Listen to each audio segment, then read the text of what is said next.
launch of something that we have anyway prepared for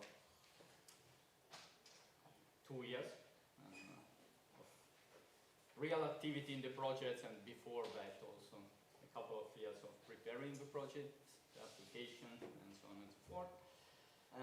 So my name is Daniele Monticelli. I'm a member of the team of a project, and I'm responsible for the establishment of the Digital Cultural Heritage Research Hub.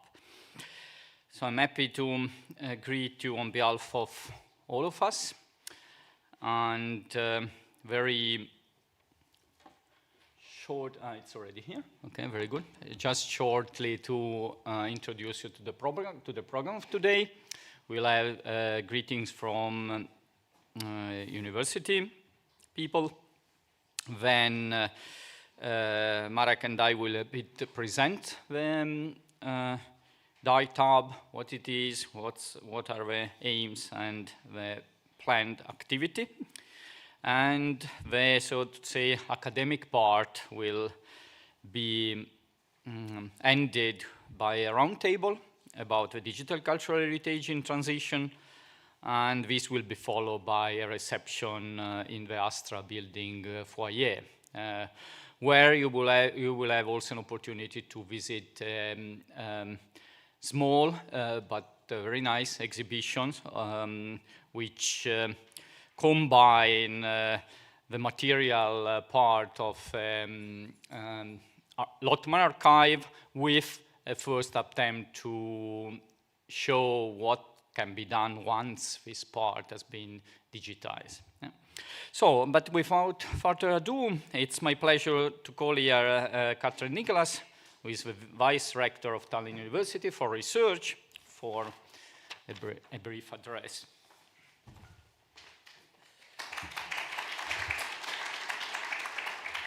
Good evening, dear partners, dear colleagues.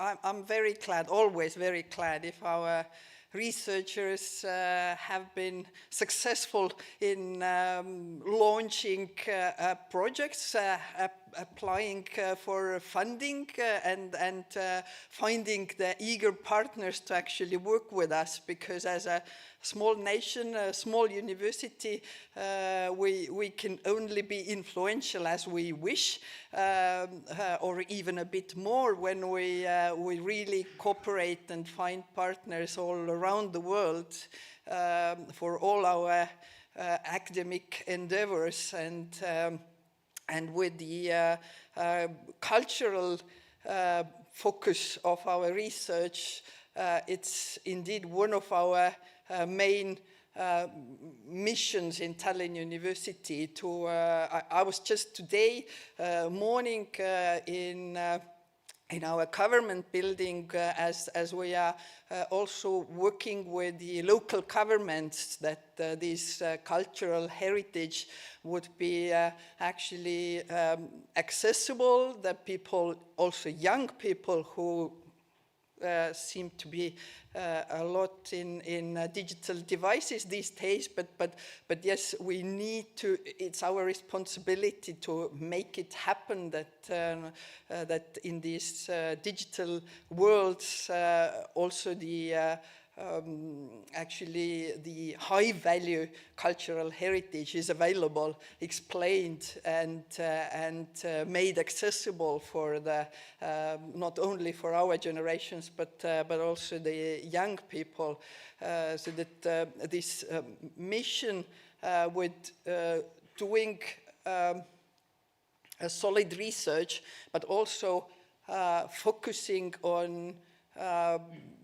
knowledge transfer, so that our research results would not only stay with other academic colleagues, but reach out to the wider society and enrich us as nations, as societies, is a very important part of our work here these days. Maybe some years ago it wasn't so self-evident, but now it is. And yes, the other meeting I was just coming with negotiating with our Estonian ministry about the funding. And yes, we are not very rich on money, but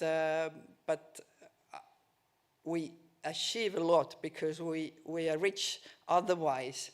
I think, first of all, I'm very glad that we are rich with, in Tallinn University, with a lot of eager researchers who have understood that, money is available outside.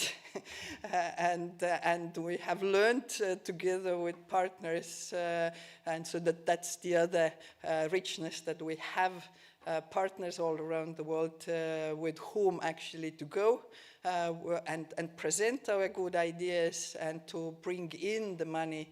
And the third, and maybe the first, we have in Tallinn University several archives and repositories which, where there is a condensed amount of high-value cultural ideas and heritage, and we definitely don't want it to stay there in the closed bookshelves, or so that we want this richness to be out there. So once more, thank you all for being part of this mission.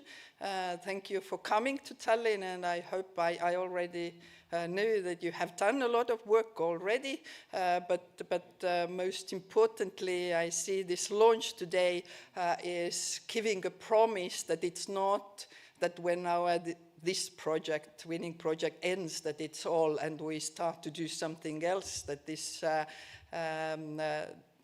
DIGHT-Hub, I was thinking if it's DIGHT-Hub or how to I learned that it's there to last, and hopefully then a lot of new projects will grow out from this initial initiative, and we can all enjoy the results either digitally or by being present in events. Thank you.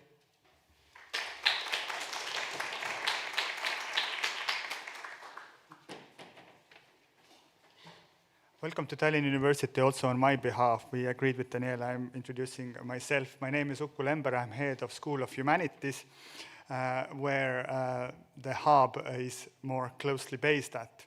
And I'm saying a few words about our school and about maybe at the back of the background that I know of. The School of Humanities is one of the 6 main schools at our university, and in Estonian language it's called Tallinna Ülikooli Humanitaarteaduste Instituut. And this gives room for a wordplay, as an abbreviation is spelled of that phrase TUHI, or tühi in Estonian, and that means emptiness or void. So we fill this space or void with the study and teaching of a wide range of languages and cultures, from European to Japanese, Chinese, and Arabic. We also work with historical research, with the study of Estonian culture and linguistics. In addition, we also research and study philosophy, cultural theory, translation, anthropology, and urban studies. And now coming a little bit closer, we do a lot of collaboration and work also with digital humanities. For example, in digital technologies, with collaboration with the School of Digital Technologies, we have long provided our students with a minor degree in digital humanities, combining empirical materials and perspectives of humanities with the research methods and opportunities of information technology.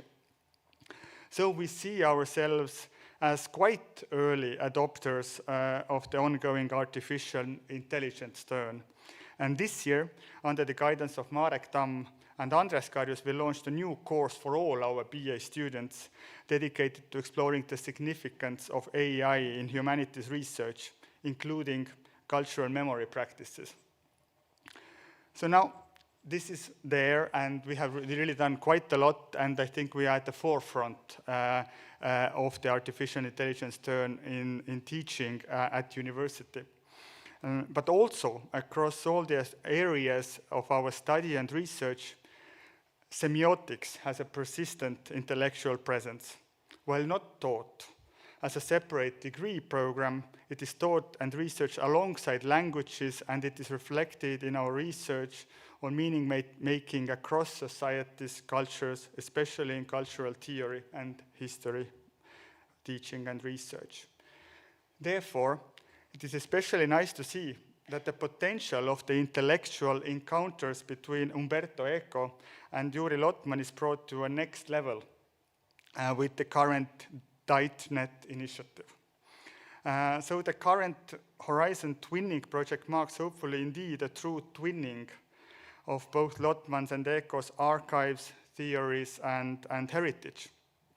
And the project capitalizes on a collaboration agreement between Tallinn University and Bologna University that has been already there for a while, and on many years of important work at Juri Lotman's archive, while then hopefully adding a new productive stage for its development. In several ways then, today marks a launch of a new initiative and hub, but the work behind it has been ongoing for quite some time, in my understanding. It builds on earlier collaborations, research traditions, and on 2 years of ongoing work already also in the Horizon Twinning project. I know that DIGHT-Hub aspires to become ideally a permanent hub for research and training, and to impact global cultural heritage study, teaching, and this in Amsterdam, Bologna, Turku, and here in Tallinn, and beyond. I can only promise that at the School of Humanities, DIGHT-Hub is much welcomed and can feel right at home. And we will work together to ensure it will have a long life, hopefully permanent. Thank you.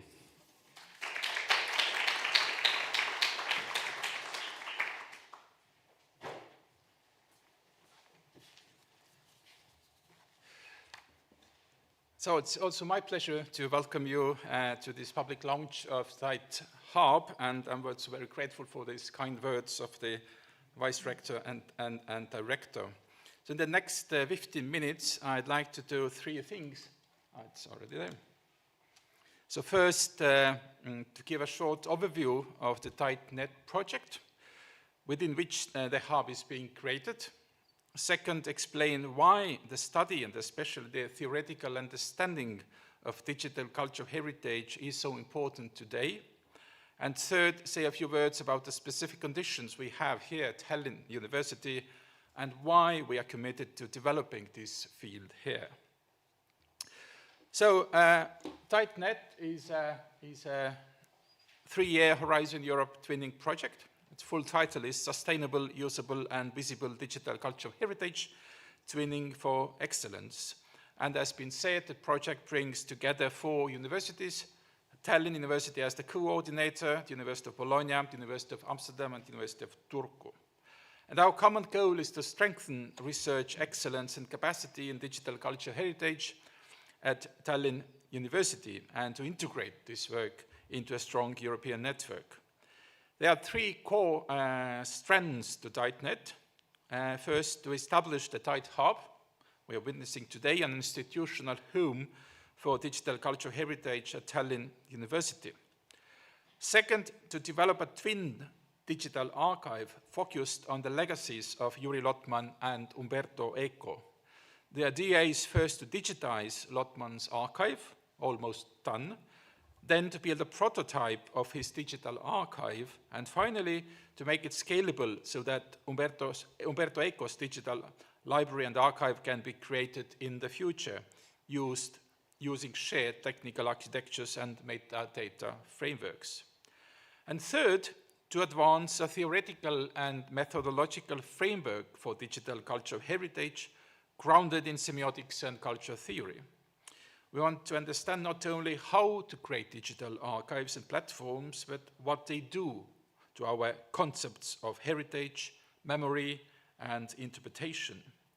So around these three strands, DIGHT-Net also has a strong capacity building component, including training and mobility for early career researchers, joint courses and summer schools, development of open science and data management practices, and skills in project development, leadership, and international collaboration.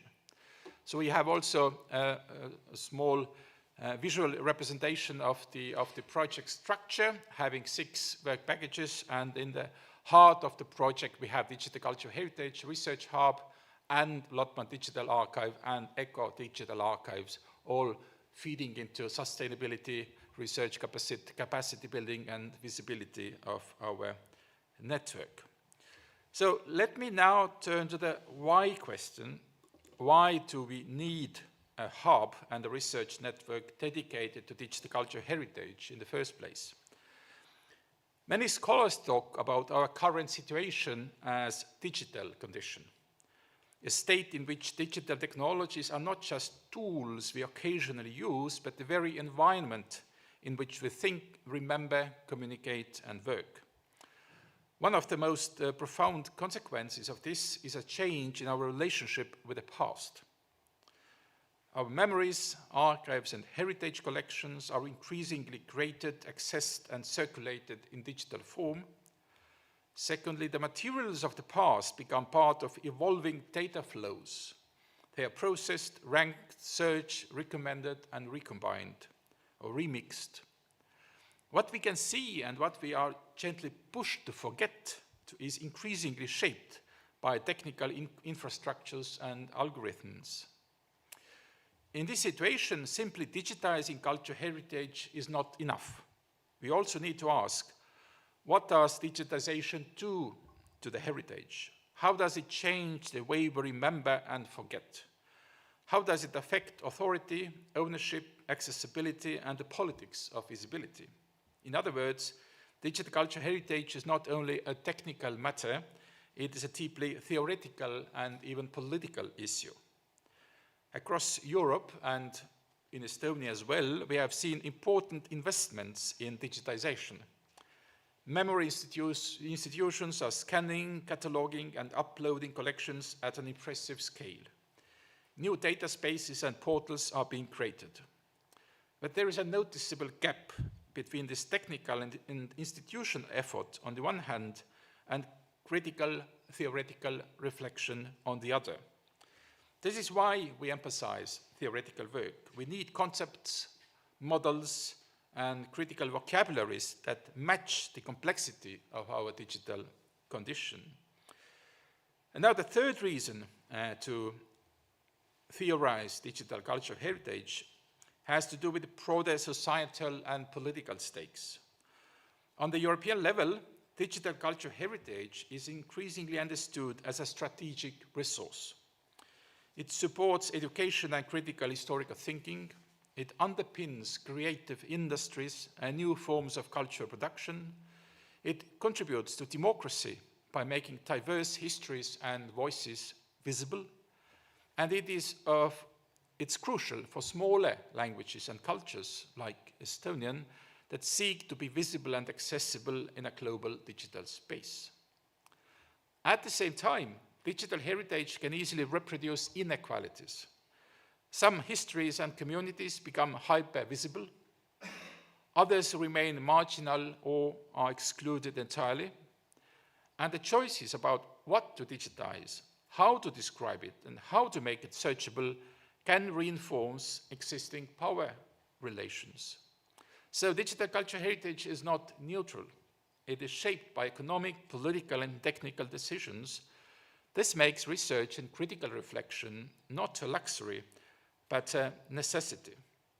So DIGHT-Hub wants to be a place where we look at these questions head-on, combining practical work with archives and collections with conceptual and critical analysis. So, last question, why Tallinn University? Is Tallinn University a good place for this, and why do we want to invest in digital cultural heritage here? First, I'd say that we already have strong building blocks in place. The School of Humanities, but also the Baltic Field Media and Art School, offer programs where cultural theory, memory studies, history, semiotics, media studies, and digital culture intersect. This gives us a rich intellectual context in which to situate digital cultural heritage studies. We also, as was said, host important collections and infrastructures, such as the Juri Lotman archives, and also the digitization capacities of the Tallinn University Academic Library. These give us very concrete material to work with when building digital archives and experimenting with new forms of access. And as a university, we already have experience in coordinating large international projects, including previous Horizon Europe twinning initiatives and other capacity building grants. In other words, we're not starting from zero, but we are building on a set of existing strengths. But secondly, Tallinn University occupies a specific position as a kind of bridge. Through the DIGHT-Net project, we are connected to partners in Western and Northern Europe with strong traditions in archival studies, digital humanities, media and memory studies, semiotics, and heritage research. This gives us the opportunity to create a laboratory where different scholarly traditions, languages, and memory cultures come into dialogue, and where we can experiment with new ways of connecting and presenting them in digital form. And finally, why are we, as a community of scholars, students, and professionals, motivated to work on digital cultural heritage? Let me highlight 3 reasons. First, as said, we are the custodians of significant archives and collections, from Lotman's papers to various Estonian and Baltic German cultural materials. We have a responsibility to think carefully about how to preserve, digitize, and open these collections in ways that are ethically and intellectually responsible. Secondly, our students want to work at the intersection of archives, museums, data infrastructures, and digital culture. The DIGHT-Hub will hopefully provide an environment where they can combine theoretical understanding with practical skills, and where they can learn to navigate both the technical and the critical dimensions of digital heritage. And finally, digital archives are not only for students and researchers. They can inspire artists, feed into school curricula, support community projects, and citizen history initiatives.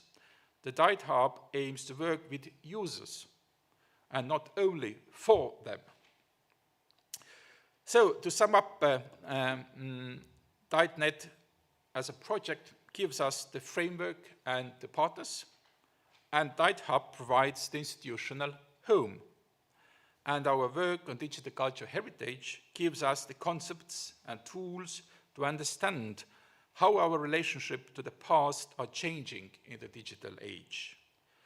So today's launch marks the starting point of this new phase. What comes next will depend on the collaborations we build here within Tallinn University, with our international partners, and with many communities who care about how the past lives on in a digital form. So thank you very much for your attention.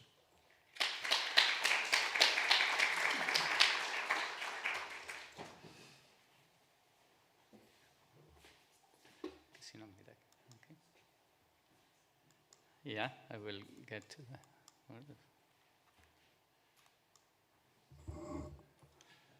Shall I move it? Next, back. It's stuck. Sorry?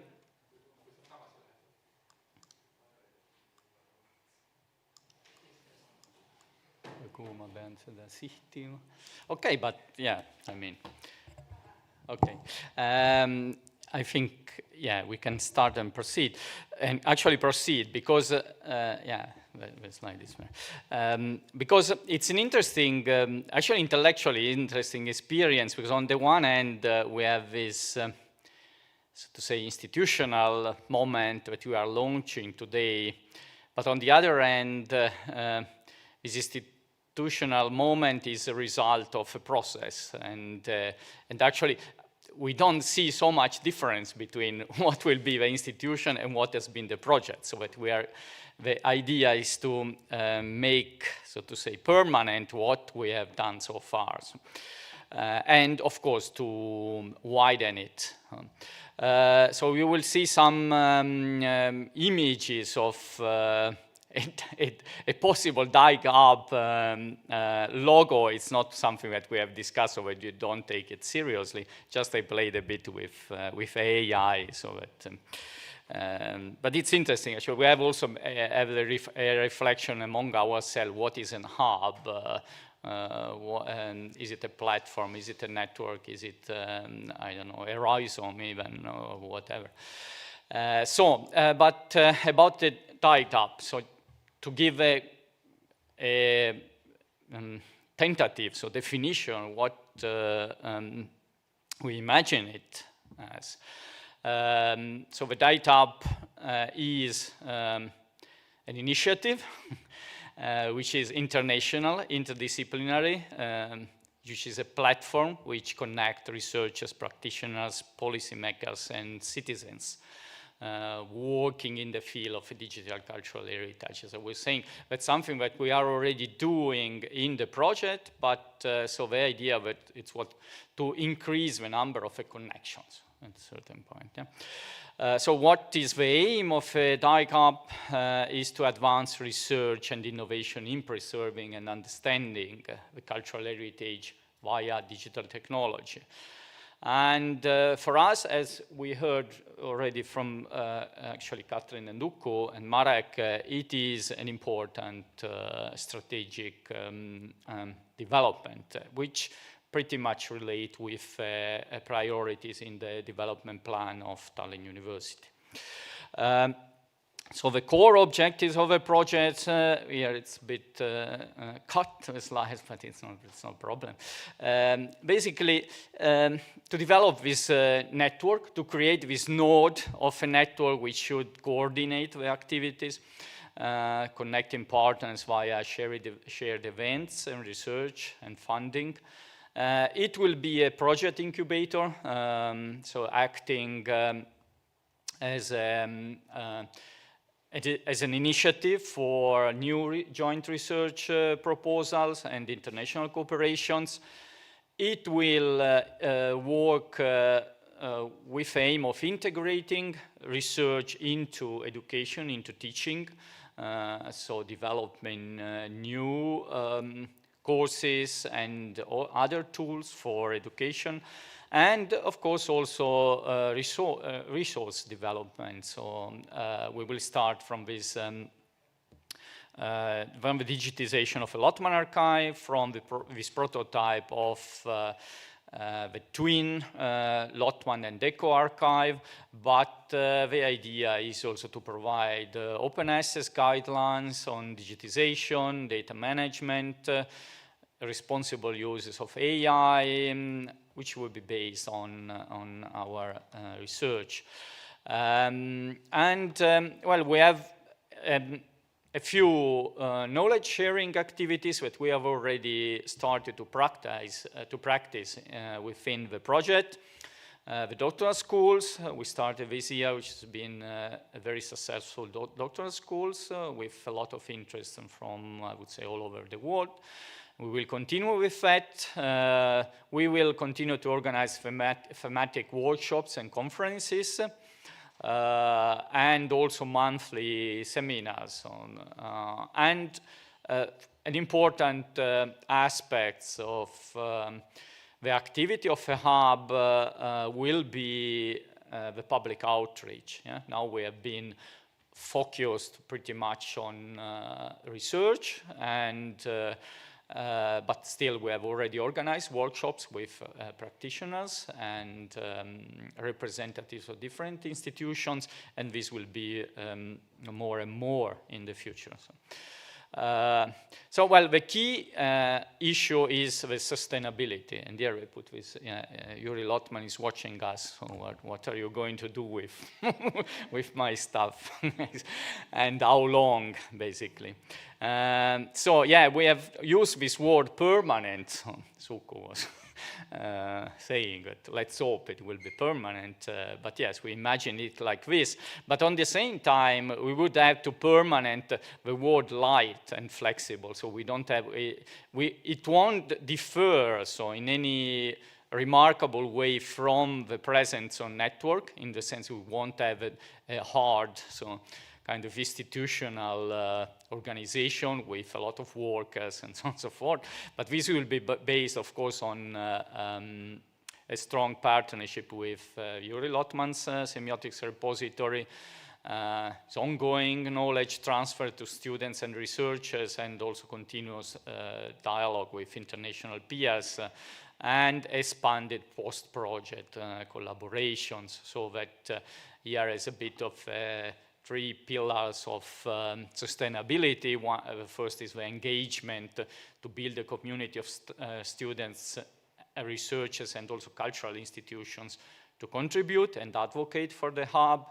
A funding mix of grants, university support, but also services that could be offered to the community, in order to ensure long-term viability of a hub.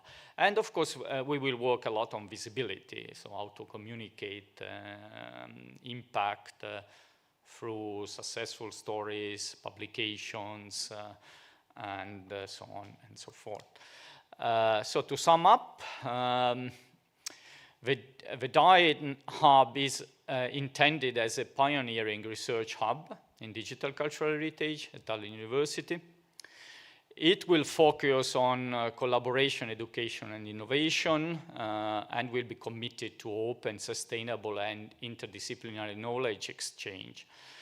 And looking ahead, by embedding the hub in Tallinn University's academic fabric, we want to foster strong national and also international ties, and we want to become an important partner in research and innovation activities in the field of digital cultural heritage in Europe, but maybe not only in Europe. So this is my part, and we will immediately continue with our roundtable. So you will have, sorry for, we don't have coffee breaks or things like that, but it's not that the time is not so long, so that we will have in approximately 1 hour and a half a reception. So I will invite Merit Maran. Merit is the director of Lotman repositories at Tallinn University. She is coordinating the digitization of all the material, and they also work on how to use and present this material. So, and Merit will herself introduce the members of the panel. Thank you, Daniele, but actually I would invite all the roundtable participants maybe already to come down here and take a seat, and then I will also introduce you more properly, but then we can kind of get it all out of the way.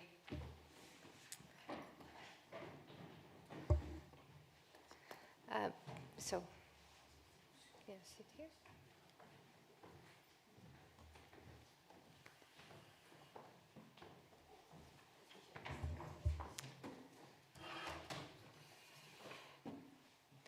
Yeah, and just a small comment that when you speak, try to keep the mics close, right? Because then the YouTube viewers will also see us. Okay, but good afternoon on my part as well. It is a pleasure to continue today's launch of the DIGHT-Hub with this roundtable titled Digital Cultural Heritage in Transition. And together with my colleagues here, we will try to map some of the challenges, opportunities, and perspectives that lie ahead of the field of digital cultural heritage. And as our time is quite limited, and we have 6 wonderful guests today with us, I have decided to focus on 2 themes or 2 topics that hopefully will still allow us to cover quite a wide range of aspects. One topic is connected to the question, how do we make digital cultural heritage not just accessible, but also meaningful or relevant for the users? And the other theme or topic will be connected to the impact of the emergent AI technologies, which, whether we greet them with enthusiasm or with caution, I think inevitably are already impacting the field of heritage significantly. And this is a topic that we shouldn't and can't avoid when talking about the future of digital cultural heritage at the moment. And we will also have a shorter 3rd round for our speakers, where we will let all the participants themselves pick some issues or topics that they seem as very relevant for the future of digital cultural heritage. And before we will move on to our discussion, I will also use the opportunity to invite our participants or introduce our participants in a bit more detail. So I will start from here. Eva Näripea, she's the Director of Film Archives of Estonian National Archives. Next we have Pille Runnel. She's the Research Director and Deputy Director of the Estonian National Museum. Then Hannu Salmi, who is a Professor of Cultural History at the University of Turku. Next we have Indrek Ibrus, who is a Professor of Media Innovation at Tallinn University.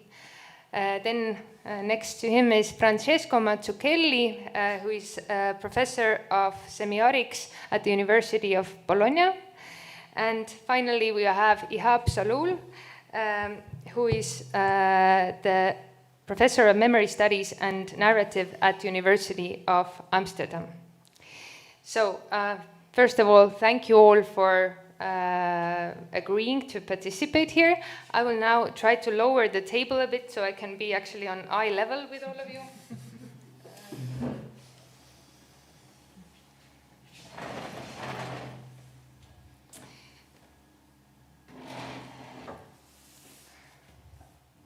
Okay, that is better.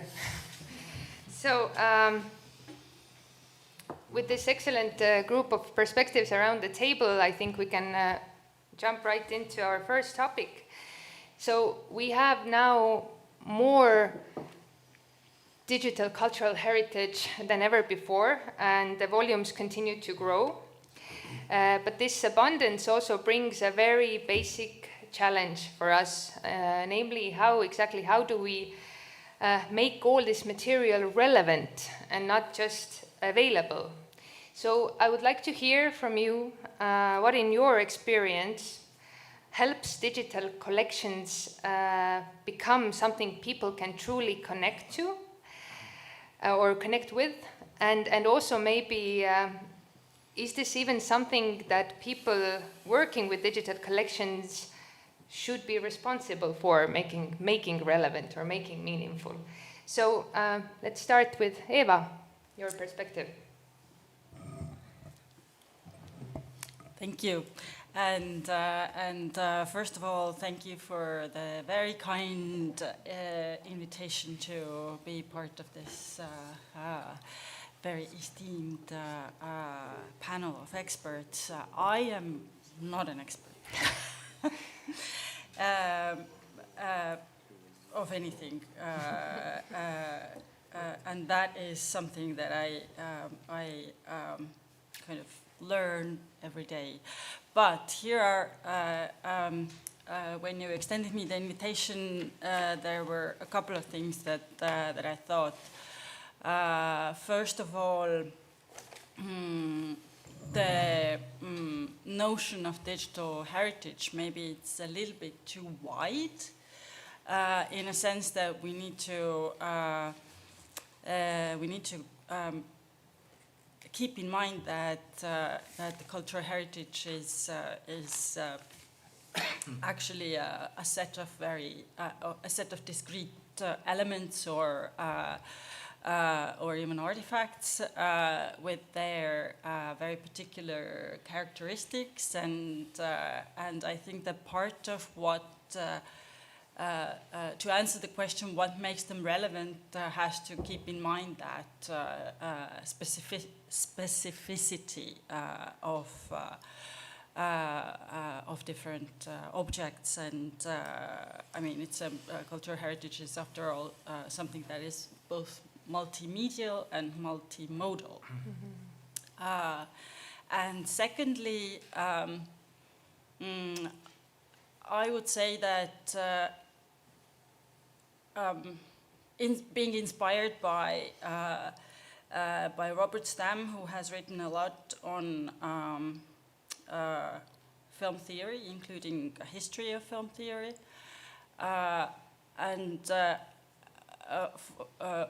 for all these years, something that he has written has kind of stuck with me, that when we talk about approaches, the more approaches we have to a single question, for example, or a single object, the more we can take away from it, let's put it that way. So different stakeholders and different audiences have different objectives when they come to, when they meet cultural heritage, let's put it that way. And first of all, we need to be aware of those, but then again, it's always better to have more perspectives, because each perspective kind of opens up something that another one maybe can't. So that's my 2 cents. Okay, thank you, Eva. Pille, what is your perspective? Thank you also very much for inviting. Firstly, I was for the first time in your HUB seminar back in the summer, and I kind of breathed more freely after going back to Tartu, my home, because we are a very small 2-person team with helpers working in exactly the same field, but much more kind of in between this public expectations and then trying to do research, but the research is always converted into practical questions. So you're saying that everything this has to be intertwined with theory is so important. So very quickly we have kind of pre-agreed how many minutes we have to keep it quick. So I literally wanted to talk about both topics. But now, firstly, I agree very much with you said, and second, I'm so happy that I decided to take an opposite perspective in a way for a very small use case. So if I'm speaking about it, I decided that instead of explaining how we have been carrying out research, we have a project, Digital Heritage as a Societal Research, and we're kind of playing with cultural economy, kind of looking at digital heritage in different fields. But the use case comes from one of our research interventions, a museum innovation lab, where we work with a couple of museums. And about a week ago, I asked Mihkel Solvak from Uni Tartu to come and talk to the museum people about something which is mainstream topic almost in public management, which is a personal state. So is it the concept personal state, right, in English? Personaalne riik in Estonian. So there is an opportunity in combining things which exist. And I think that one use case we, from the academy side, should start working with, it's not a message to ministers, is to combine 2 existing things. It is the current state of digital heritage infrastructures in Estonia and digital heritage in Estonia. And secondly, this idea which is both criticized but also operationalized or implemented already, which is a personal state with all these visions about how state should adjust ourselves to the life cycle of persons, and both hopeful and critical voices say that that the state becomes visible behind it, that maybe the citizens become passive. But I think that we have already reached that with digital heritage, in terms that all policies identify educational sector and academia as users, but then there are the others. The others are a visible bubble, like the void in your university, and no one, they say that there are also some other users. I'm interested in them, so why not try to kind of move? I think the current digital heritage infrastructures are kind of the first layer of digital services, and personal state comes beyond that. It is the human-centric, it is proactive, and it is based on needs. So why not take a kind of cluster of heritage which is less sensitive? This is a minefield, I know, but to test how would we, and if not really making this use case a practical one, then I think that we would largely kind of gain from at least thinking in terms of digital heritage as personal, and not through the algorithmic, this kind of platform culture, but personal state also wants to kind of little bit emerge through applying AI and a little bit go further away from platforms, but more towards integration. I think if we had 2 hours, then Professor Ibrus would help me here largely. But so I'm throwing it out today because we have really opportunities to just offer snippets to you here in this round table. And what are the kind of needs? I'm not talking about criticism, but I thought that maybe, and it is a kind of use case because we have to also theoretical and conceptual approach it. I think that maybe it would enable to talk also about topics which are already inside this digital heritage and humanities should address. So personal state addresses individuals, but I think that a lot of heritage is very sensitive because it's linked to, it doesn't belong to individuals, it belongs to communities. And their rights and they as kind of heritage communities, they are not addressed in our current building of MUIs, or building archives and so on. So current services have not addressed that. So maybe this digital personal, digital heritage 2.0, maybe we will reach that. So I think it's 6 or 7 minutes, so I will gladly listen to the next speakers. But so if you are eaten, let's talk about it after our round table. Definitely, we will have a chance after that, but now I will give then word to Francesco. Okay, trying to answering to the general question you're posing, how do we make meaningful digital archives? I was thinking about maybe starting with a provocation that if we pose one question like this, maybe we are not speaking we are no longer speaking about archives in the traditional sense of the term, not in this sense at least. This means that the very notion of archive is shifting to something else, to new cultural forms, to different languages. That's exactly what we are investigating through this project. Okay, we said many times that digitization is not just about the transformation of the document itself, a transformation from one medium to another, the dematerialization of a physical object. It's not about that. It's not an operation that alters the material structure of the support, but that transforms the semiotic structure of the document and the relation between documents, text, traces, and so on. So the document digitized becomes something else. The intertext it creates are something new. And of course, within certain limits, a digital document can still function as a traditional document. It can still be consulted, preserved, classified, studied, and so on.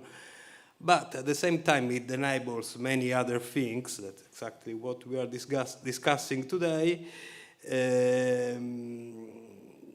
means digitization is not just a process of transformation, but we are in the homeland of Lotmat, but of translation, of course. So this means, and I'm going to the central point of what I'd like to say about this question you're posing, that what changes is not just let's say, the platform, the infrastructure. What changes is the language through which we conserve and preserve the past, and through which we generate discourse about the past and the intelligibility of memory. And what changes is not the archive, but what can be archived. You said this at the beginning, no? What can be archived? Literally anything can be archived. We are producing records of everything. There is this Italian philosopher, Maurizio Ferraris, who is talking about the era of documentality. No? We record everything while we are doing that. And this change the form of the archive, of course, because it's not the archive itself in itself that's changing, but the archivable, what can be archived. So it's we know from Foucault that the archive is what the law of what can be said. Exactly this system, this condition of enunciability of the past is changing. The way in which the past can be narrated, made meaningful, and so on.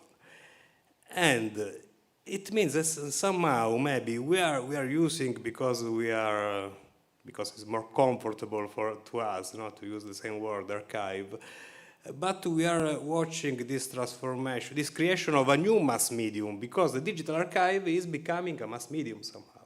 No? We are talking of archives, narrative agents, this generation of a new language, of a new medium, it's what completely changed the condition of possibility of a new kind of discourse that wasn't present before.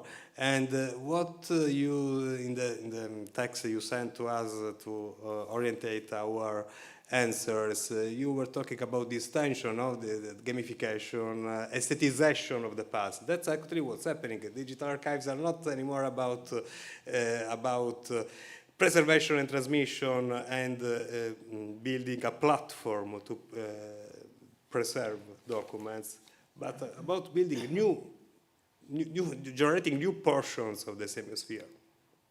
And that's what I wanted to say about this.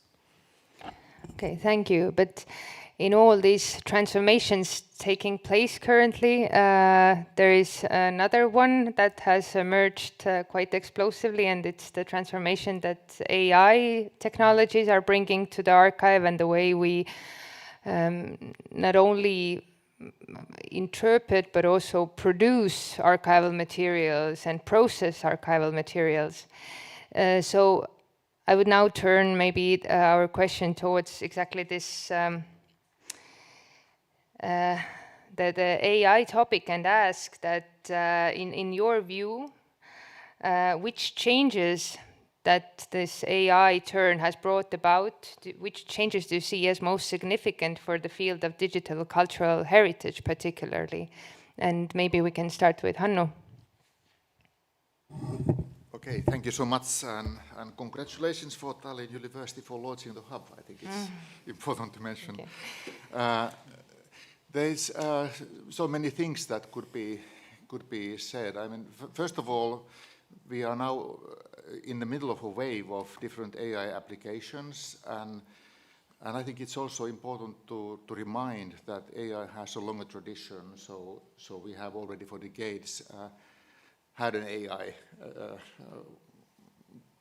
among us, in a sense that there's research on how machines can undertake tasks that human intelligence has otherwise done. They can include machine learning issues or neural network issues, but today, of course, AI applications have really had a certain upheaval, and they are unavoidably here. But there's a longer tradition drawing on artificial intelligence, and I think many of those elements are already there in digital cultural heritage collections, and that's also, I think, good to remember. But I see many kinds of possibilities that we could still develop to be able to meaningfully draw on recent findings and recent developments. First of all, in preservation and restoration, I think AI could be used for optimizing energy consumption. That might be one way of influencing the conditions where we are. We might stream our pipelines, how we work with data sets, with AI tools. We might repair broken metadata. We know that metadata is often generated by generations. There are different categories. We might harmonize those data sets to make searches more convenient and more effective for the user. And also understanding the whole. I mean, what have the archives actually digested, and to understand where are the holes, for example, in a film production or in a letter collection and so on. So I find many possibilities. And of course, for researchers, there are very good examples of how to draw on AI in conducting tasks that have usually been done by humans, in categorizing, for example, archival collections. It makes it easier. Can make it easier. It can make it also messy. That's another side. I see also many benefits, for example, in the Lotman collection, where if we try to apply handwritten text recognition, there will certainly be a lot of errors, but when it's developed further through a large language model based on AI, we can probably fill those gaps that there are. And there are good examples of using AI. And that's actually the use of large language models in its best way, in a way, to repair broken language. So I see many kinds of possibilities, but there are also dangers, so we have to be critical of how we use it and which kinds of tools do we use. And if an AI-enhanced digital collection would bring a new layer, it should be, of course, necessary to be able to identify what that layer is and always go back into the material object and its proportions. But all in all, I would like to be positive and see all the benefits, but always conscious of the pitfalls that there might be. Was that 5 minutes, I guess? Thank you. Indrek? Hello, everybody. Hello, everybody. Thank you for the invitation, and I also have a kind of critics to offer, because from the older brother to the younger, because within Tallinn University we have had in a different institute, Baltic Film, Media and Art School, a digital cultural heritage research group for a while now, so welcome. And as we are discussing semiotics and Lotman's heritage today, the only kind of introduction here is that any phenomenon, any discourse is stronger when there is small pillars overlapping, strengthening each other. So in that sense, plurality and heterogeneity is only good within any institutions and beyond. But you asked the question why, what to do with the AI in the context of digital heritage research, or maybe just using heritage. I mean, Anu was already covering a lot of it in a sense that there is preservation, there is analysis, there is access, and I think all these things are very important. I mean, access, especially if you talk about dialogue, people approaching, doing new things, making meaning, then this is highly important. But this is beyond what I normally do. I do research, and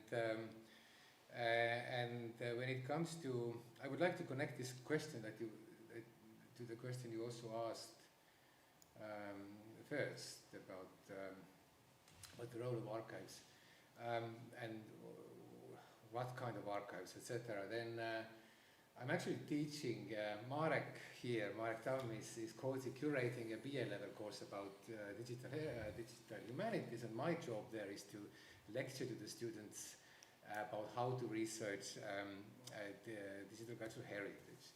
And what I end up always doing there is basically mostly talking about the importance of metadata, because it is via the metadata that we can access the heritage, and how it then depends on the quality of the metadata, what we can access, what we can do with, etc., etc. But at the same time, I also tend to highlight there that something is changing, that instead of those structurally fixed database types, relational databases, we are moving to the new kind of more flexible era of linked data, and the value there is that you can keep on recontextualizing everything. Yeah? So add new meanings. There's a flexibility there. And that's all good. And also in my own research practice, and of course we are not alone in the world when it comes to this, using increasingly AI different means to create these new metadata, to look, increasingly we have this quick and effective ability to look into the text and find things there that may be relevant for characterizing these texts and linking these to others, etc., etc.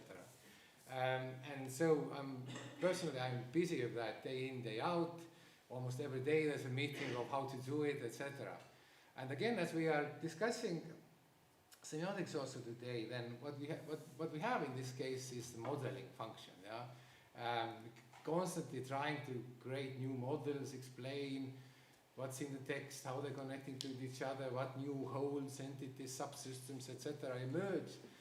And in some sense, what comes with this function of using AI for research is this avalanche of new models. Yeah? New models, we can do everything. We can analyze this and that, and so many things possibly. Yeah. I was having a meeting earlier today, this morning. So let's analyze narratives. But what are narratives? And then you can all analyze so many different things. And what should we choose then? And we have 7 million texts we're looking at, so it's pretty significant what we're doing. And then I think what comes in this situation is realization that how the importance of how we frame the question, what matters, why, etc.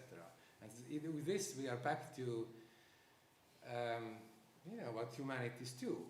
Really understanding why do we need to know certain things, and what also happens is that we are currently in an era of where we are approaching these LLMs mostly as basically dark black boxes. Yeah, we're poking them with sticks and see what happens. So if we write these prompts, what comes?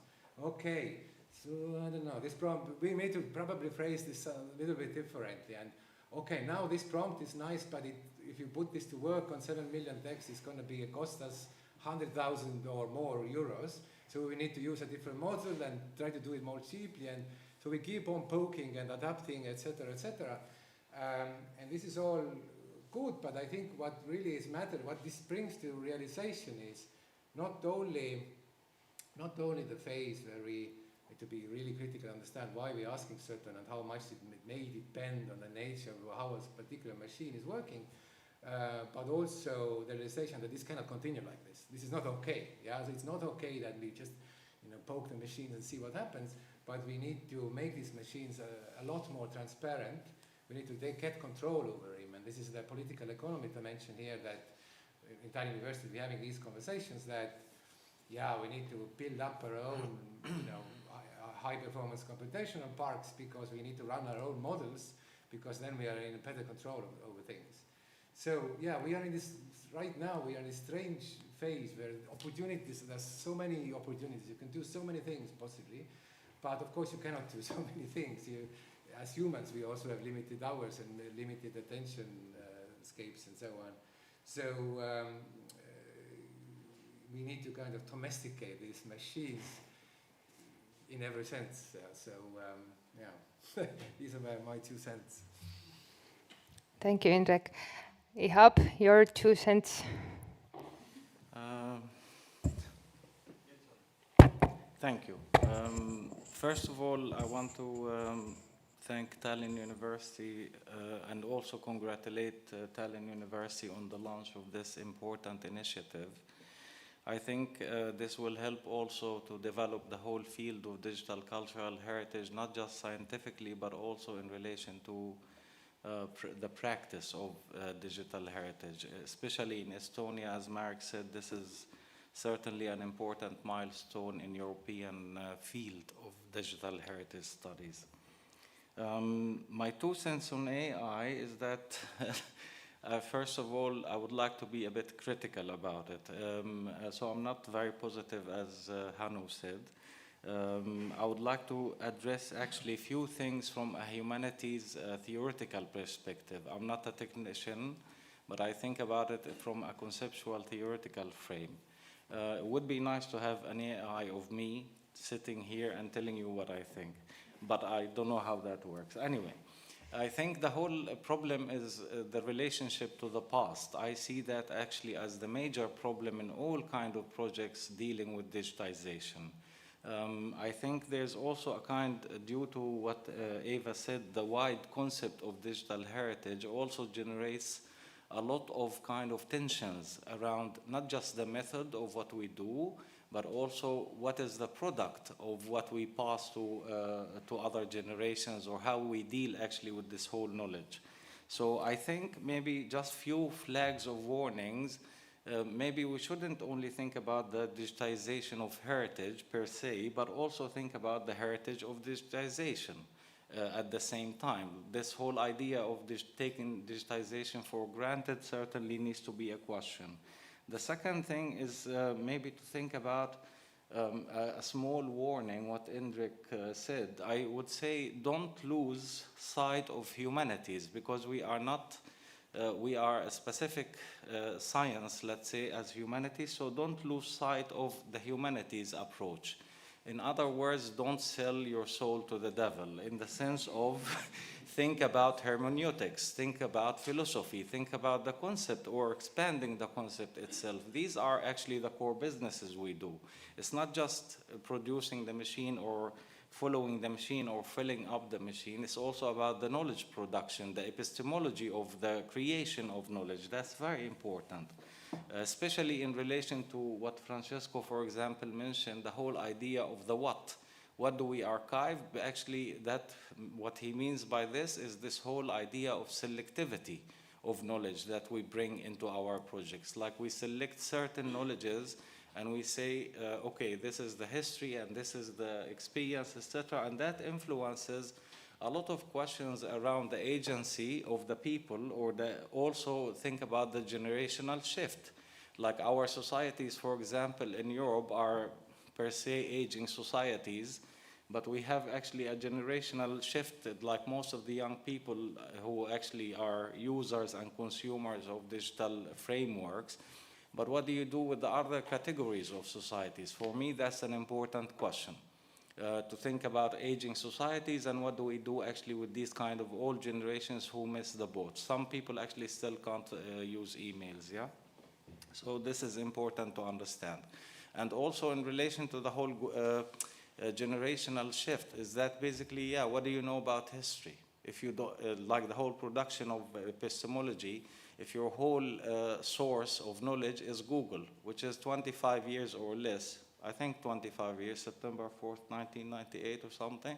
So if you're older than 25-year-old, you're older than Google, yeah? Which is where all our sources of knowledge come from, you know, like how easy it is. So you can see like this whole you put it in balance, like what do I know and how do I express my knowledge and how do I use the machine to express my knowledge of what I know? These are important questions. So I think it's important when we think about AI is also to think about this whole idea of the politics and the ethics of digitization. This is key central elements, especially of what's happening if you want to relate this to the applications, the AI applications or the military and defense applications of AI. This is something that we shouldn't forget or lose sight in terms of surveillance, in terms of privacy, in terms of facial recognition, all these kind of military applications of AI. So I think for me, these are kind of problems. What the Dean said, for example, about the money, I know we are poor in the humanities and we're under pressure, but actually there's now a new trend, like the defense ministries, for example, all over Europe, they have a lot of money, have received a lot of money for research in these kind of areas, and now we are actually forced as humanities, philosophers, etc., to work with defense, regardless of, sometimes regardless of our ethical missions. So I think really we should think about the relevance and the value of actually engaging with this kind of knowledge and what these people, because you can produce a critical theory of something, like we know how Foucault, Derrida, Heidegger, etc., Habermas, all these critical theories, and they can be translated into the most violent and the most killing machines existing. We saw that in Ukraine, we saw that in Gaza, we saw that in so many other conflicts in the world. So I think, for me, let's not take digitization per se as a kind of a finished concept but let's keep questioning the practice itself. So that's my 2 cents. Thank you. Thank you. I think all in all, we received a pretty balanced positions of our attitude towards AI. And it also seems clear that currently we're in a position where the technology and society around it are changing with such a pace that it's very difficult to predict where these transformations will be in a couple of years. But I would still ask you all for this final round to try to make some predictions, what you see as maybe the most significant challenges that face digital cultural heritage field in the upcoming years. And maybe if you already have some ideas how the DIGHT-Hub that we are launching today can help to address them, then you're also welcome to share these thoughts as well. So let's start with Eva. Again.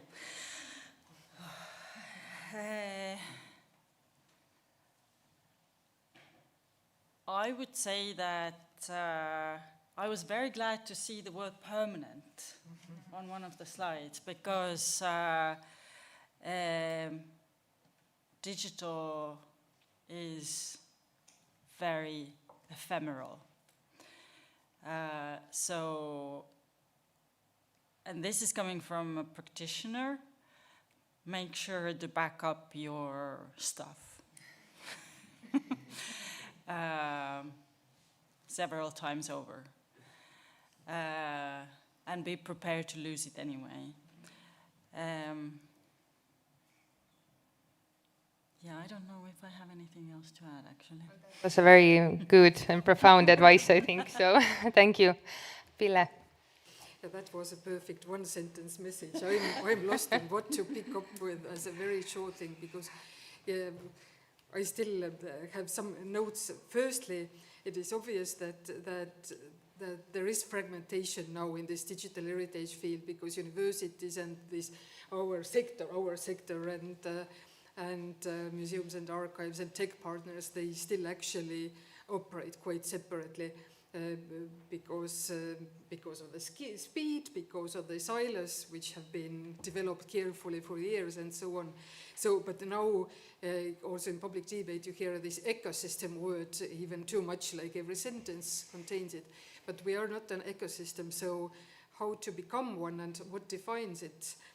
Secondly, this permanence you already addressed, so I hope that any hub will kind of make addressing sustainability kind of more simple. I'm absolutely sure of it. And then the third challenge at large is that there is sometimes not enough tight link with societal needs.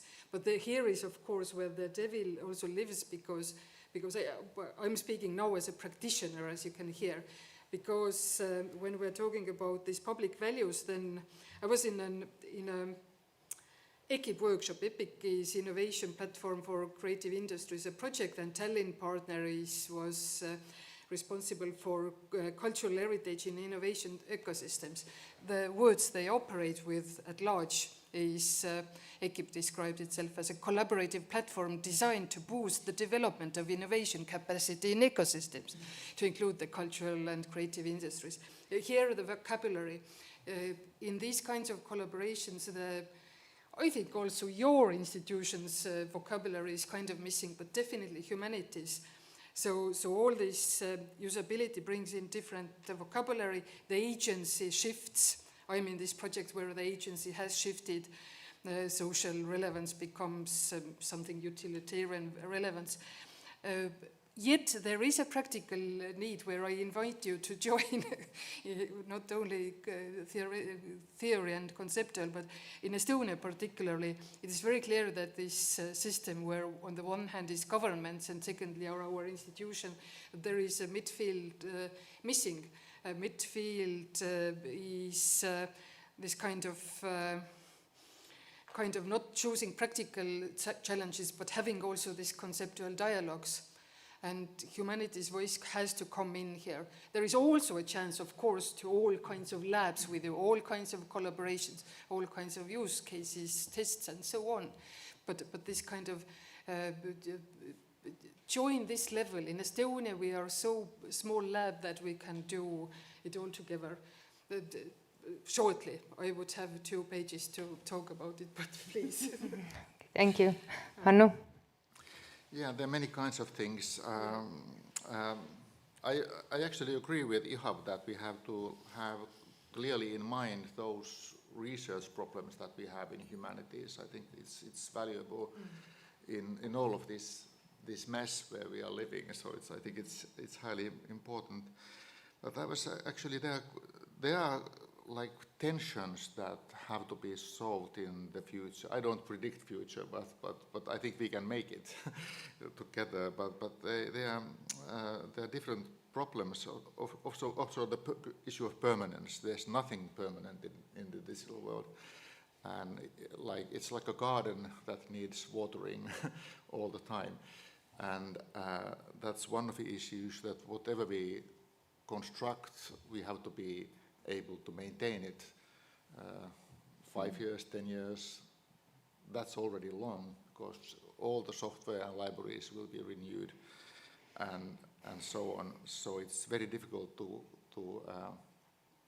but again, because it's so difficult, we need those meaningful questions that keep it together. We have discussed accessibility, and it's also ambiguous in the sense that at the same time we know that when we have something easily accessible, it might make the original material object more difficult to access, and that's happening, for example, in the archival world in Finland at the moment, that actually archives are closing their doors,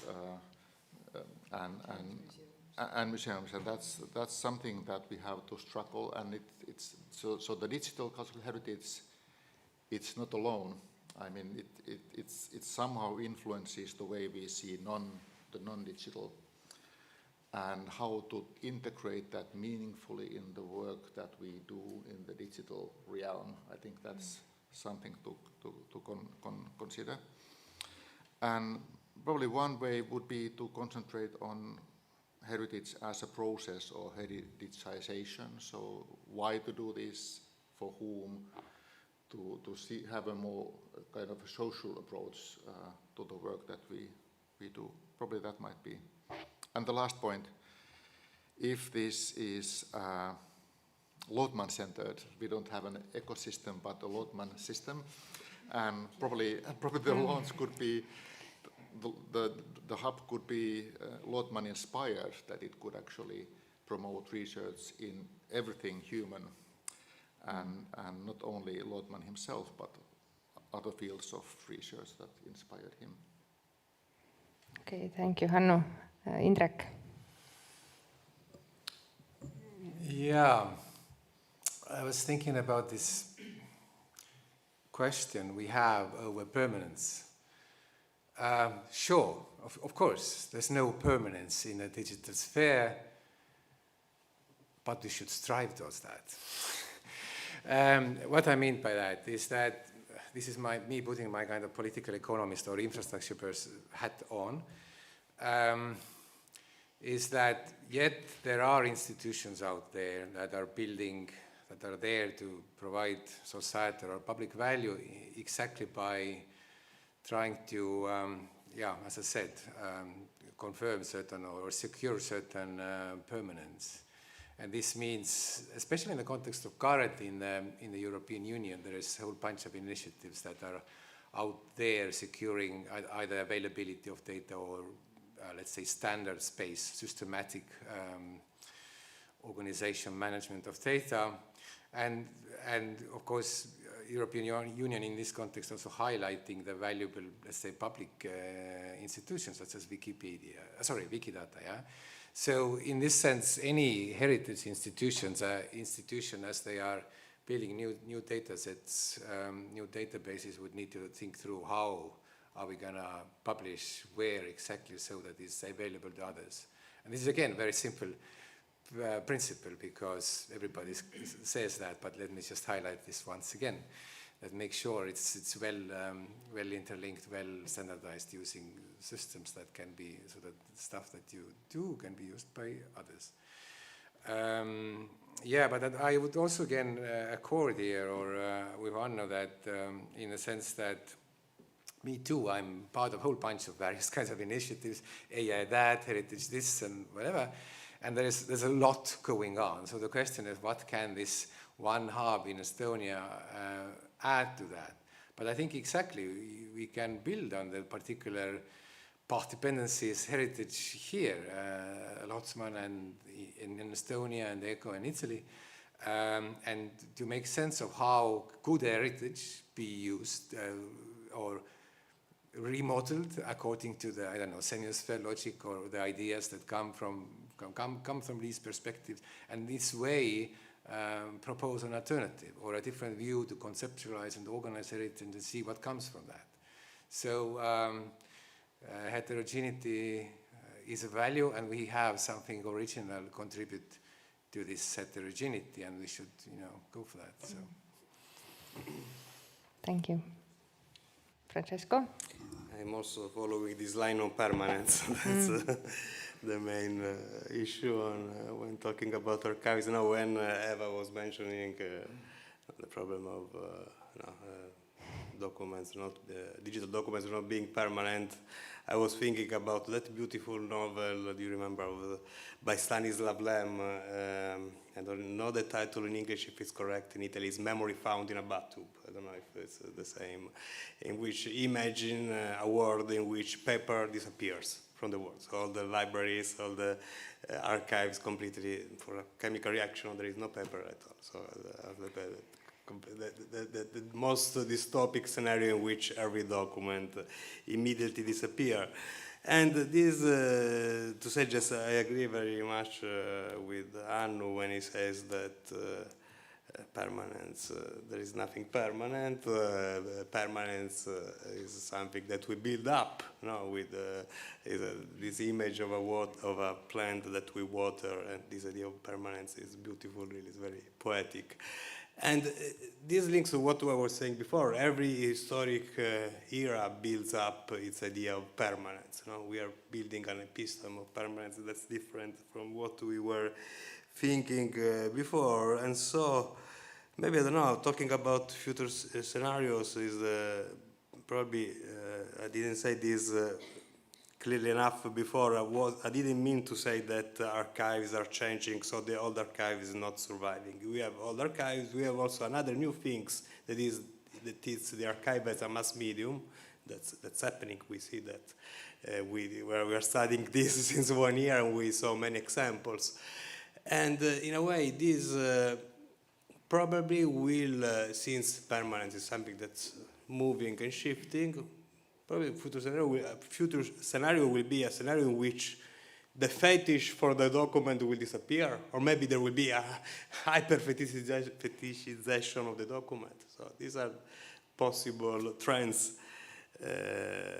But I agree, talking about this future scenario, that at the end there is nothing permanent, but at the end we never lose anything according to the eco models of encyclopedia. We always somewhere, even if when material documents disappear, somewhere in the encyclopedia, somewhere is, we don't know if that's there, but still we preserve everything. So this is an optimistic note. Thank you. DIGHT-Hub. We're talking about the future, right? Up to the past, the future. Okay, first of all, the permanence issue is very difficult philosophical notion.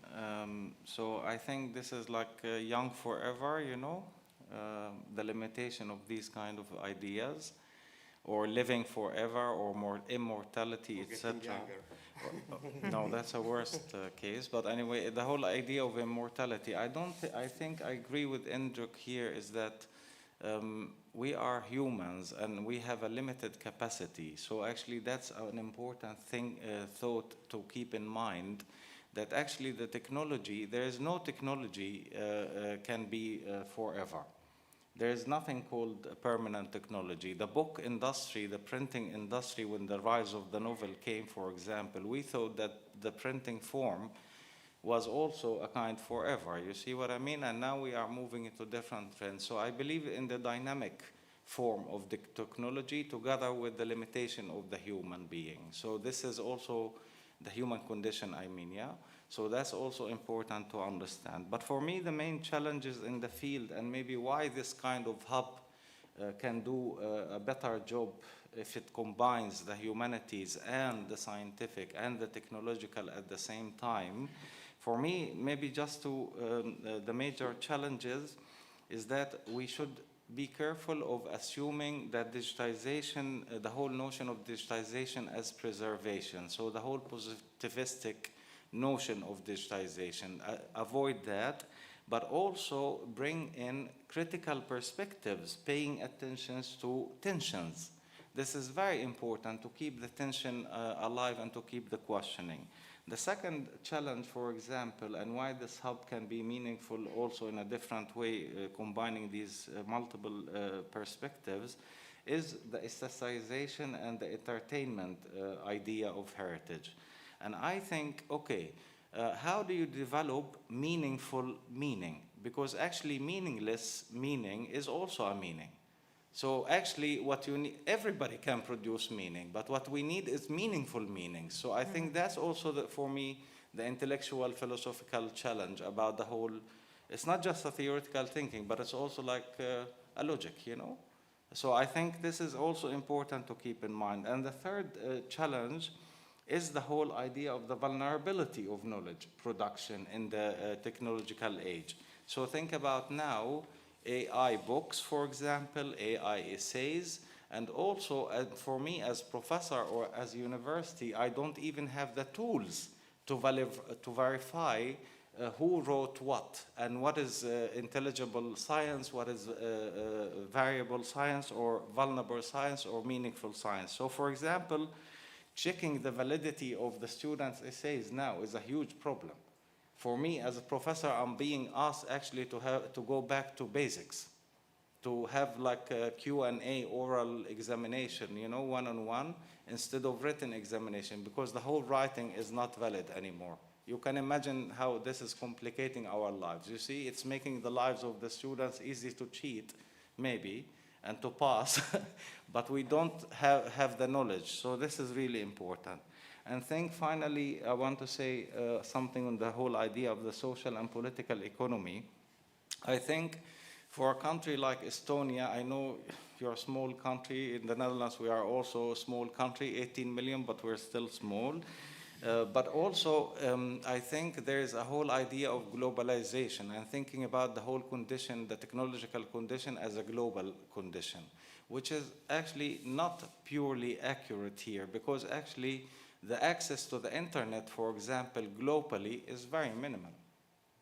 Like there's a country, for example, like Egypt, with 120 million people, hardly have any access or permanent access to internet.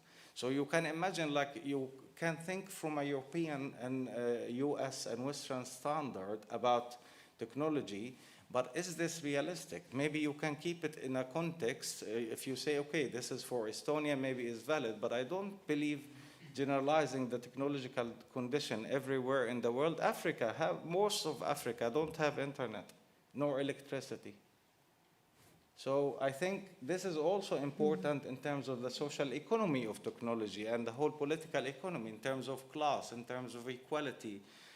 And we can't actually, we should take these kind of conditions into problem. It's not that we are technological, it means everybody is. Sorry, but it doesn't mean it's a bad future, but it means we have a lot of challenges, future challenges. Thank you. Thank you. I would actually now like to open up the floor to take also some questions from the audience, if we have. And I ask you, if you want to ask, then I will hand out microphones, because we have also a YouTube stream. So.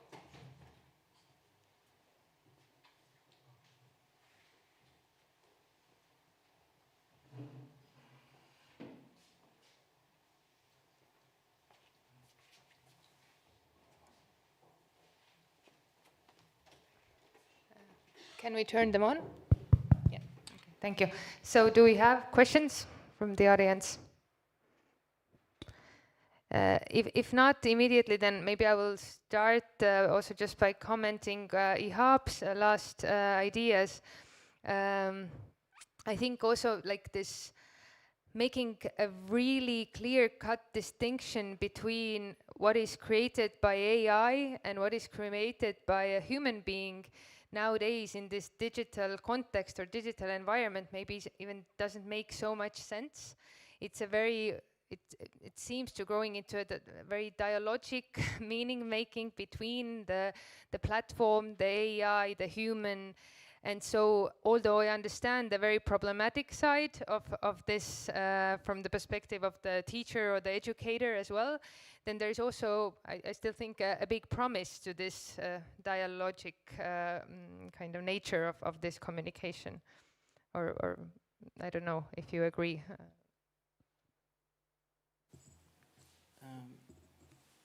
Yeah, it's on. It gives red, but it's on anyway. No, I agree. It's not about, yeah, it is it's a dialogue. The whole process should be a dialogue. And I wasn't trying to create a binary between the machine and the human, yeah? I think we passed this formula, and we know already the shortcomings of this whole theory, the age of the machine and the age of the human. I think what I was referring to is actually something that has to do with the knowledge itself. Like if I say I know something, and then how do you verify this know and the something at the same time, yeah? So I think it goes back into what do you choose to archive? What do you, what kind of data you actually want to take on board? So I think it's a kind of being careful about taking things absolute or taking things for granted, that this is the knowledge and that's it. And I think for education and teaching and learning, these kind of things, yeah, although they seem a hype and they seem very productive and shortening our times, etc., but they also create a lot of issues. So I was just referring to some of the issues or the problems that we actually, yeah, we can't deal with at the moment, and maybe we need to think about finding solutions for them. Okay, thank you. So do we have, yes?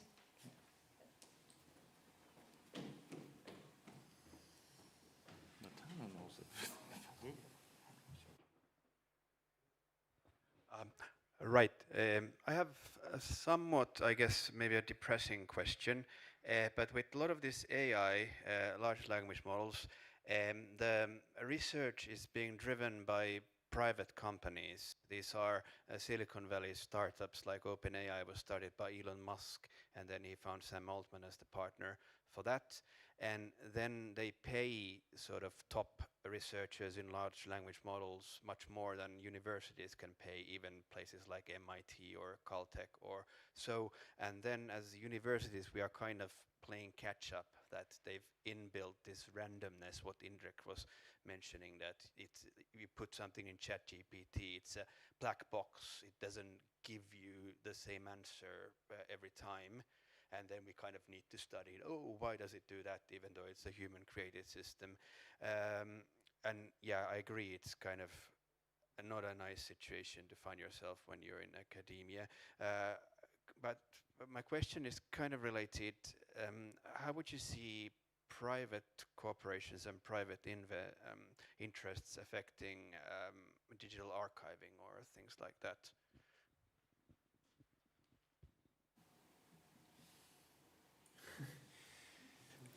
Yeah, I mean, it's a very justified question. And I see, obviously, all the problems that you addressed are there. And in some sense, what we should start archiving, making sure that we have archived, are the prompts and what came out, and not to mention the models themselves, because to understand what if there's a contemporary societal condition, then, you know, in 20 years' time, 100 years' time, we need to understand why did we have a certain culture, and we need to take into account those privately produced, generated models as well, put these into the mix. But having said that, I think the agenda is clear. We need to move away from this situation, and the what is good is I hear from here and there, you know, Swiss government and the Finnish government, as I understand, all are moving towards certain kind of transparent public service large language models or multimodal models, etc. And I think that's the right path. Of course, it kind of means a lot of public resources need to be invested, maybe in a very regular basis, but there's no other way. If we want to be fully, as societies, if we want to be fully in full control over our own societies and culture and how we use our machines, etc. So, yeah. I guess there are also signs of change in the sense that was it this year that there was actually first peer-reviewed language model in Nature. So I think that's one step that all language models would be peer-reviewed in the future, so that we know the challenges that there are and so on. But that's a small step towards that direction. Maybe I will have a small addition, because I'm kind of very much a student here, but I realized after attending training of AI law last week in Teltech, which was for scientists and advanced science. So I went home understanding that in my sector, particularly in museums where I meet people with digital heritage, that not only in law, but this how we get from data to the model, it is 4 clear steps from design to training to validation to deployment. But our discussions usually are only about deployment, this let's call it the last phase, how we get something out, and there is kind of no knowledge or no understanding in kind of among regular museum professionals, let's say, about what comes before. So this kind of digital upskilling to even have this dialogue, and not academic only, is critically important. Actually, my large part of my work in this digital heritage project is understanding what do the institutions think in terms of employers. And this understanding that we literally kind of, let's use this iceberg model, most of it we just ignore and then ask the questions you ask, but only at that phase, that this is one of the huge challenges for me. So, but I realized also that, okay, AI law is one part of it, so we really have no skills also across this whole here, I think. But we need to be in this dialogue.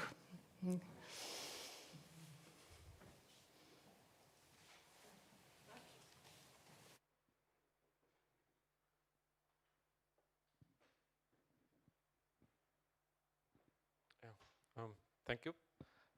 So inspired by the last question, and So the fact that I'm so using these GPTs or large models myself to also analyze the cultural heritage data sometimes as well.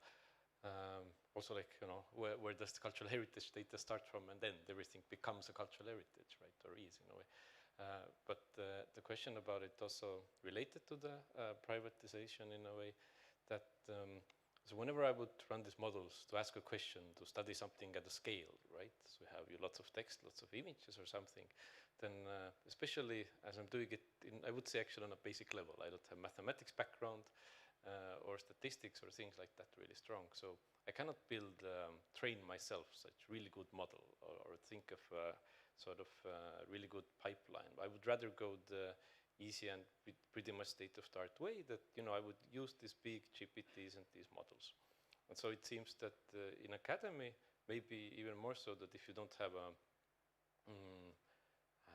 enough computer scientists collaborating with humanities, then you would really rely on these ready-made given models. And because it's something, it's hosted, you don't need your big computer to do it, etc.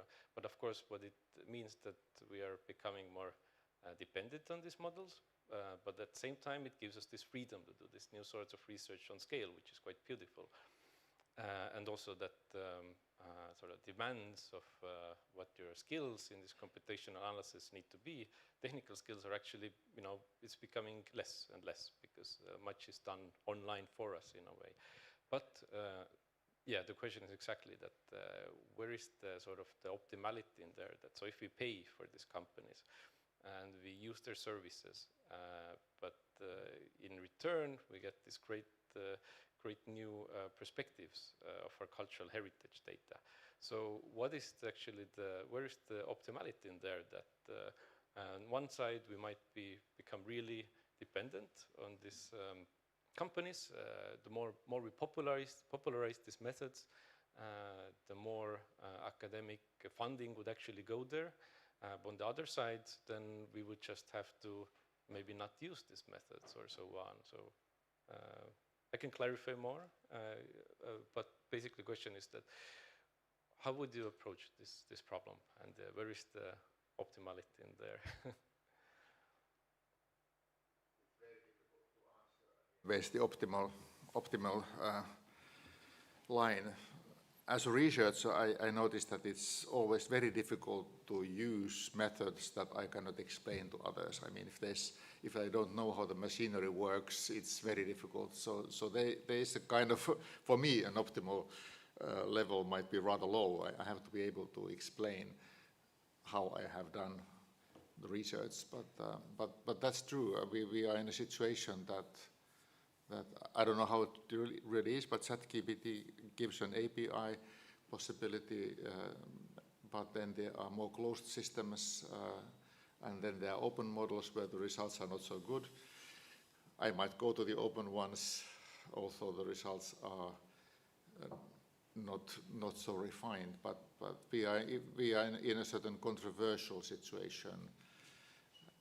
But anyway, it's very difficult. I would like to put the optimal line into that we use what we can explain. I don't have any do you have any other answer? Yeah, I think in this context, it depends how much money you have. So if you have your own server park, or you can rent one, or run your own models, or be more in more control over them. But I think even in the case of when you don't have a lot of money and you run those commercial models, etc., then you can develop an approach, a method. You know, how do you assess its quality, its reactions, etc. So in a couple of projects that you are partly also involved in, we do our own test sets, and we see how human annotators would work, and then, you know, compare this to when we do text classification, and then we compare different models, how they react, and then analyze these reactions, and to make, okay, this is the reaction now, we understand this model, these are the kind of disclaimers in the methods descriptions, this section we would describe these things, and then, you know, and you know, these possible biases or whatever are there, you know, these are just what we take into account when assessing the research results. But it's just, you know, transparency of how you did and why what the decisions were like, and yeah. Okay.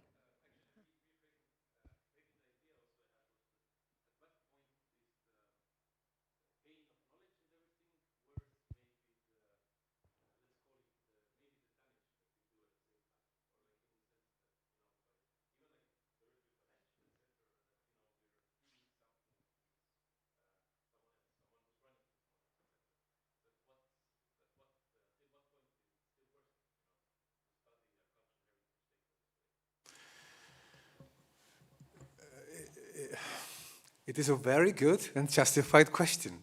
So, now obviously there are other dimensions there as well. It's not only like, okay, there may be some inherent biases, or there's a risk that we give some data away, etc., etc. Of course, obviously there is these machines, they run on a lot of energy. We don't know where, etc. So, so I guess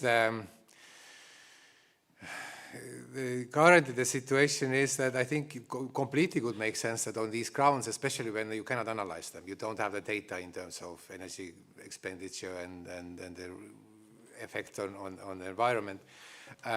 So because we need to admit that we don't know that, and in this context we might decide not to go for it because it may be problematic. But at the same time, the path is clear that, especially in this context, you know, public universities need to make sure that they either run their own systems or they collaborate, like as in Estonian case, we have ETA's infrastructure, and then in that context, we again need to make sure that what is the energy the ETA's, for instance, in Estonia is using. Actually, I don't know. So maybe this is something we need to figure out. But increasingly more of transparency and public accountability when it comes to these things, especially probably also, I'm pretty sure it will come very soon. I think in some countries this has been already implemented, that if you want to use public money for research, you cannot use anymore these US-based black boxes anymore. So I think we are currently in a very dynamic situation when it comes to what is considered ethical and accountable research. So, and I think it's the way to go, yeah. DIGHT-Hub first. Yeah, I just want to give you 3 keywords: supply, demand, alternatives. So it's all about supply and demand, first of all, and the third one is about alternatives. A lot of universities want to move away from Microsoft or from Google, etc. But what is the alternative? We don't have viable alternatives. The science is capable of giving us alternatives, but then the finances and the whole structure, the corporate structure of the university as well, that makes it also very difficult. So actually we need to also to acknowledge that we have a problem. We as universities have a kind of intellectual problem in the way that we do our business today. We can't deny this. Like, there's a change of the economy of knowledge. So without the money available, yeah, what shall I do? I would like to have my own system as university, but that's easy said than done. So I think it's maybe now about focusing our knowledge to create sustainable alternatives that we can, for example, then we can say, okay, Elon Musk, goodbye, we don't need you. Bill Gates, we don't need you. But at the moment, it's almost impossible to have these kind of idealistic dreams, let's say, without having the alternatives. Sorry. Yeah. Okay, Ville, then Hannu, and then we will conclude. Actually, you mentioned already alternatives, but in a different way. I wanted my small 2 cents, again, borrowing from AI law training, but as it matched my personal ethics, expressing it here. The first question is actually not what to use and which model to use and how we explain it, but the first question in research, but overall in applying AI is actually asking, is it necessary? And I think that in my cultural heritage field, like the project we do, I as a researcher I also, before computational methods, which I'm not good at, I also moved from humanities to social studies, so moving across three approaches, qualitative, quantitative, and computational. But in real life, it's the same.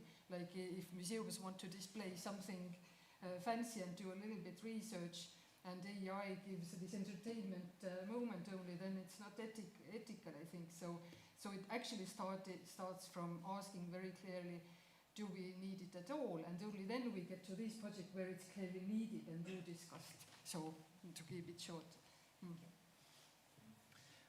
Well, I don't know if this is a good ending for the panel, but I just wanted to comment on the energy consumption. As far as I know, for example, in Finland we have a nationally based computer center, and the amount of computer time that we use is minimal compared to other fields of research. Yeah. But we have we are probably the first ones to articulate the problem. But the fact is that so much is consumed in other fields of research and in the consumer culture around AI. I mean, there's a lot of digital waste that is produced at the moment. So the serious research that we do it's a minimal in this ocean.